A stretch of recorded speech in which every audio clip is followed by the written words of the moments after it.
Bismillahirrahmanirrahim. Assalamualaikum warahmatullahi wabarakatuh. Bagaimana anak-anak? Apa kabarnya? Semoga selalu sehat ya.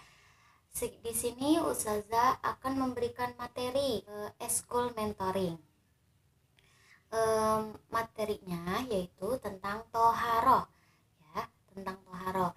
Kalian bisa catat yang menurut kalian penting saja. Tidak semuanya harus ditulis ya. Yang menurut kalian penting dan itu bisa menjadi pengetahuan buat kalian. Baik, Ustazah akan menjelaskan materi tentang toharoh ya. Apa sih Ustazah toharoh itu? Nah, toharoh artinya hal bersuci atau hal kebersihan. Nah, berarti toharoh itu tentang kebersihan ya. Nah, di sini ada cara-cara bagaimana menyucikan diri. Nah, menyucikan diri dari badan, pakaian, tempat, dan lain sebagainya. Agar kita bisa sah dalam beribadah. Nah, adapun toharoh itu dalam ilmu fikih ada 4. Apa aja? Yang pertama itu menghilangkan najis. Yang kedua, berwudu. Yang ketiga, mandi. Yang keempat, tayamum. Nah, itu boleh tuh kalian catat. Apa aja sih toharoh dalam ilmu fikih itu? Tadi ada 4. 1, menghilangkan najis. 2, berwudu. 3, mandi. 4, tayamum. Nah, alat yang terpenting untuk bersuci apa? Alat yang terpenting untuk bersuci apa? Ada yang tahu? Mungkin sebagian dari kalian sudah ada yang tahu. Alat yang terpenting untuk bersuci itu adalah air. Kan kita kalau berwudu berarti mensucikan, berarti pakai air. Mandi dari kotor. Oke. Alat yang terpenting untuk bersuci kan tadi air. Nah, sekarang kalian tahu nggak macam-macam air itu apa aja? Macam-macam air itu yang untuk bersuci itu ada 7 macam. Banyak ya. Nah, air yang dapat dipergunakan untuk bersuci itu ada 7 macam. Yang pertama, air hujan. Yang kedua, air sungai. Yang ketiga, air laut. Yang keempat, air dari mata air. Yang kelima, air sumur. Yang keenam, air salju. Dan ketujuh, air embun. Hafal nggak kalian? Yang pertama, air hujan, air sungai, air sungai, air laut, air mata air, kemudian air embun, air salju. Nah, itu macam-macam air yang bisa kita lakukan untuk bersuci. Air hujan, air sungai, air sumur, air mata air, air embun, air salju, dan air laut. Kemudian ada di sini pembagian air ya. Ada pembagian air. Air tersebut di atas itu dapat dibagi menjadi 4. Ada 4 ya. Air suci dan mensucikan artinya dapat sah dipergunakan untuk bersuci dan tidak makruh. Air yang semacam itu ialah air mutlak. Nah, jadi air mutlak itu airnya suci dan bisa mensucikan. Yang kedua, air yang suci tetapi tidak dapat dipergunakan untuk suci seumpama wudu, mandi, dan menghilangkan najis. Nah, ini itu contohnya air yang sedikit. Air yang sedikit kemudian bekas dipakai. Nah, itu namanya air mustakmal. Nah, terus yang kedua, air yang bercampur dengan campuran air suci, umpamanya air kopi, air teh, dan sebagainya. Jadi, air ini suci, tapi tidak mensucikan. Nah, kayak kopi, kan kopi awalnya ada serbuk kopi, kemudian dicampur air suci kan. Nah, itu suci kan, kopi, teh, tapi tidak untuk mensucikan. Terus juga tadi air yang sedikit yang udah bekas dipakai ya, itu tidak bisa suci tapi tidak mensucikan, namanya air mustakmal ya. Kemudian yang ketiga, air yang suci dan dapat mensucikan tetapi makruh memakainya. Contohnya, air yang terjemur matahari itu air musyammas. Jadi airnya suci. Nah, dapat juga bisa mensucikan tetapi makruh memakainya ya. Itu namanya air musyammas. Contohnya air yang terjemur oleh matahari, dia suci. Nah, bisa juga dapat mensucikan tetapi makruh. Kemudian keempat, air bernajis. Nah, air bernajis itu mutanajis ya, disebut air mutanajis. Air yang bernajis itu ada dua macam juga nih. Ada dua macam. Nah, satu, jika air itu sedikit kemudian kemasukan najis, maka ia tidak sah dipakai untuk bersuci. Kemudian airnya banyak. Tadi kan air yang sedikit kemudian kemasukan najis tuh, maka air itu tidak sah untuk dipakai bersuci. Kemudian yang B, air banyak. Jika air banyak artinya lebih dari 216 liter. 216 liter, maka apabila kemasukan najis yang terlalu sedikit yang tidak merubah sifatnya, maka hukumnya tetap suci dan dapat sah dipergunakan untuk bersuci. Tetapi apabila berubah sifatnya, bau, rupanya, rasanya, maka tidak lagi dapat sah ya, tidak dipergunakan lagi untuk bersuci. Nah, tadi yang pertama, airnya sedikit kemasukan najis. Nah, berarti itu dia tidak sah untuk bersuci. Kemudian yang kedua itu airnya banyak. Nah, kalau misalkan emang airnya lebih dari 216 liter, nah kemudian kemasukan najis sedikit, berarti itu masih tetap sah. Tetapi kalau misalkan rupanya tuh baunya jadi nggak enak, rasanya juga beda, nah berarti itu airnya tidak sah untuk bersuci.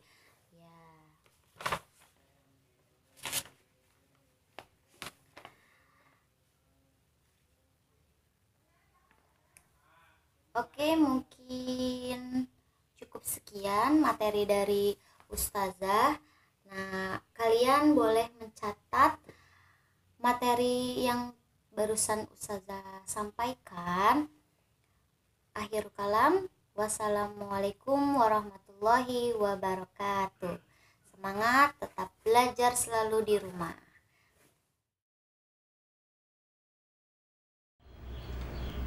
Assalamualaikum warahmatullahi wabarakatuh. Apa kabar buat anak-anak Ustadz semuanya? Ustadz harap kalian semua bisa menjaga kesehatan, tetap berada di rumah, dan semoga kalian semua masih semangat untuk belajar. Oke, di pertemuan mentoring kali ini tanggal 7 April 2020 Ustadz akan menjelaskan sebuah materi. Tapi sebelum kita lanjut ke materinya, Ustadz minta kalian siapkan semua peralatan yang harus dibutuhkan, yaitu pensil atau pulpen, buku. Nah, nanti Ustadz minta kalian catat bagian-bagian yang penting, dan siapa tahu nanti kalian bisa mempraktekannya di lingkungan sekitar. Oke, udah disiapkan semuanya? Kita lanjut ke materinya. Pertemuan kali ini kita akan membahas tentang adab pergaulan. Adab pergaulan, baik itu laki-laki, baik itu perempuan. Oke, dengarkan Ustadz baik-baik. Islam tidak membebaskan perempuan dan laki-laki bergaul seenaknya sendiri. Dengar ya, Islam tidak membebaskan laki-laki dan perempuan untuk bergaul seenaknya sendiri, itu kayak semaunya gitu.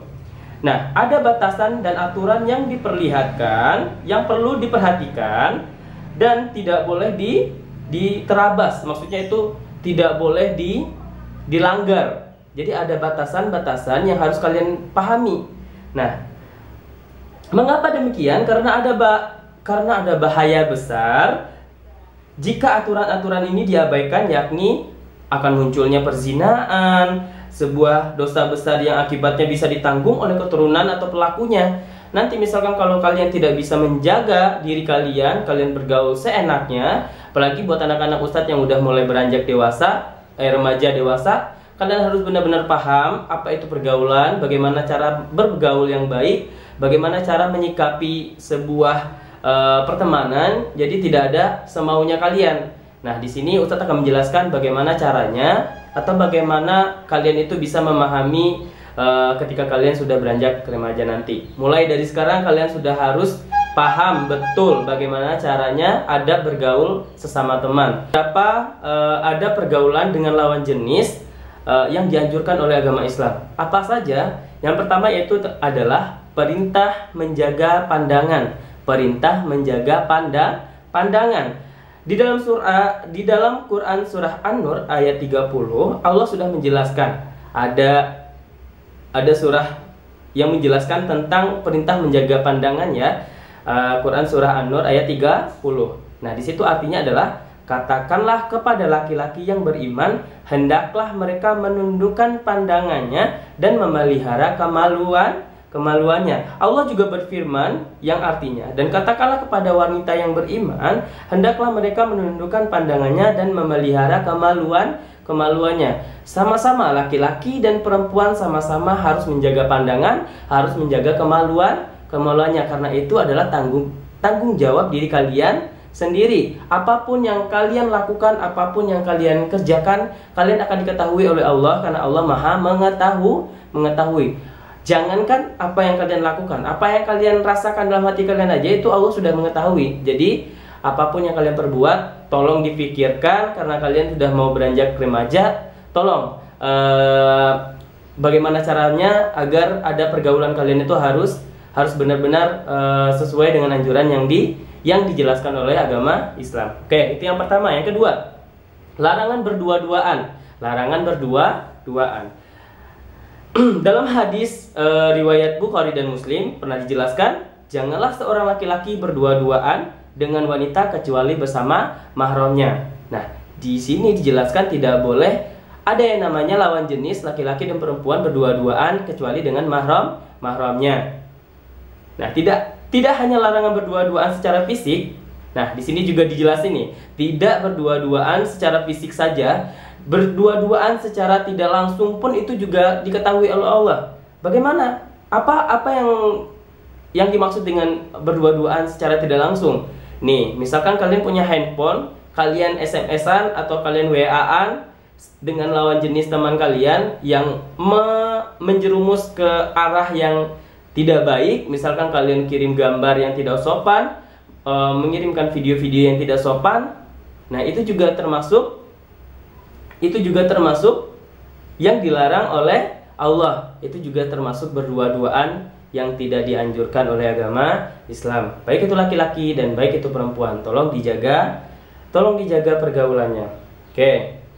Itu sangat diharamkan. Kalau haram berarti kalau kita mengerjakan itu berarti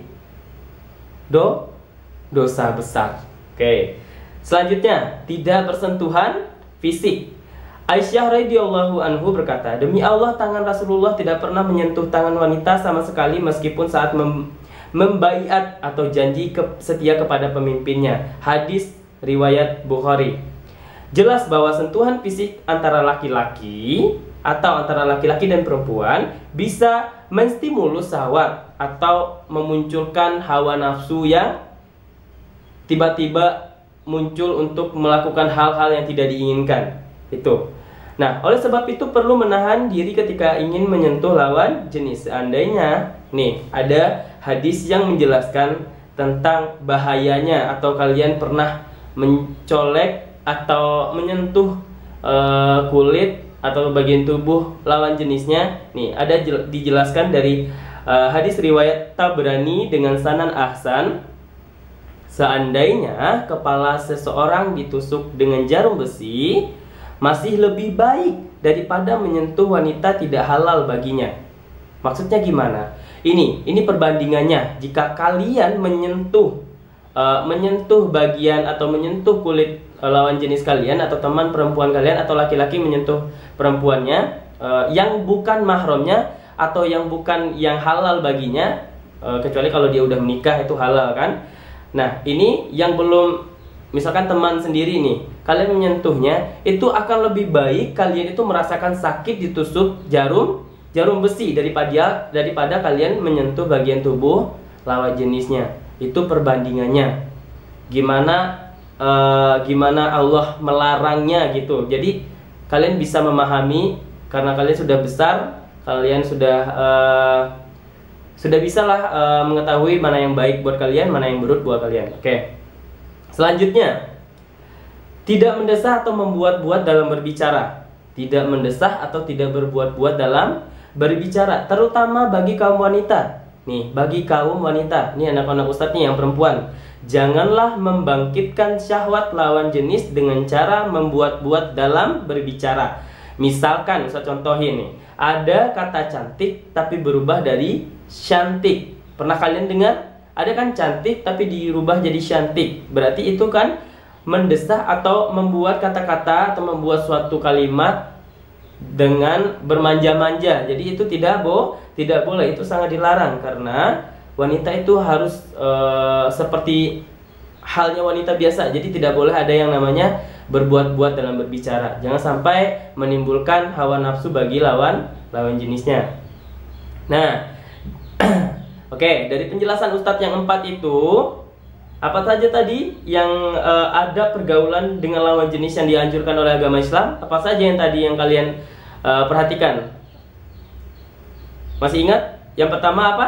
Perintah menjaga pandangan. Yang kedua apa? Dilarangnya dua-duaan. Yang ketiga apa? Bersentuhan fisik. Yang keempat adalah tidak boleh mendesah atau berbuat atau membuat-buat dalam berbicara. Ada pergaulan yang Ustadz contohkan atau Ustadz jelaskan hari ini mengenai bagaimana cara bergaul yang dianjurkan oleh agama Islam. Dari 4 ada pergaulan dengan lawan jenis yang Ustadz sudah sampaikan hari ini. Semoga buat anak-anak Ustadz yang sudah menonton hari ini, semoga kalian bisa memahami, kalian bisa sedikit merubah cara bergaulnya dengan lawan jenisnya.